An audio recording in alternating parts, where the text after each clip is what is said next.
ఖమ్మంలో global rain schools JVR college ఆధ్వర్యంలో బతుకమ్మ సంబరాలు అట్టహాసంగా జరిగాయి. బతుకమ్మ వేడుకల్లో విద్యార్థులు సాంప్రదాయ వస్త్రధారణలతో అలంకరించారు. ఇక భారీ బతుకమ్మను మధ్యలో ఉంచి కోలాటాలు, నృత్యాలు చేసి సంబరాలు ఘనంగా చేసుకున్నారు. సంస్కృతి సాంప్రదాయాలు ప్రతిబింబించే విద్యార్థినులు, టీచర్లు కోలాటలు, అదేవిధంగా డాన్సులతో హోరెత్తించారు. తంగెడు పువ్వులపై ప్రత్యేక బతుకమ్మ పాటలతో ఆడిపాడి సందడి చేశారు.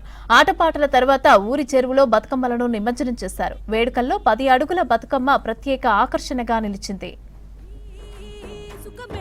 ఇక్కడ బతుకమ్మ సెలబ్రేషన్స్ చాలా బాగా ఆనందంగా చేశారు.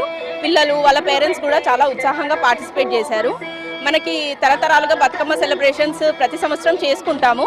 ఈ సెలబ్రేషన్స్ లో భాగంగా ఇక్కడ పిలవడం జరిగిందండి. ఇక్కడ పార్టిసిపేట్ చేయడం చాలా ఆనందంగా ఉంది. ఇక్కడ చాలా చక్కగా పిల్లలందరూ మన వైబ్ ఫెస్టివల్ వైబ్తో traditional dresses boys and girls చాలా చక్కగా సెలబ్రేట్ చేశారు. చూస్తేనే మన ట్రెడిషన్ మొత్తం ఇక్కడే కనిపిస్తుంది. చాలా అందంగా రెడీ అయ్యి ఈ ఫెస్టివల్ చాలా అందంగా చేశారు. చాలా బాగుంది అనిపించింది. స్టాఫ్ అండ్ మేనేజ్మెంట్కి నిజంగా ఇంత డెకరేట్ చేసి పిల్లల్ని ఇట్లా హ్యాండ్సప్ చెప్పచ్చు. చాలా చక్కగా అండి. మొత్తం పిల్లలందరూ ట్రెడిషన్, తెలుగు ట్రెడిషన్ మొత్తం ఇక్కడే కనిపిస్తుంది మనకి. ఈవెన్ ఏ ఫెస్టివల్ అయినా బతుకమ్మలో మన ట్రెడిషన్ కనపడుతుంది. అట్లా నాకు ఇక్కడ అబ్జర్వ్ చేశాను. పిల్లలు చక్కగా డాన్సింగ్ సెలబ్రేషన్స్ చాలా బాగా చేశారు.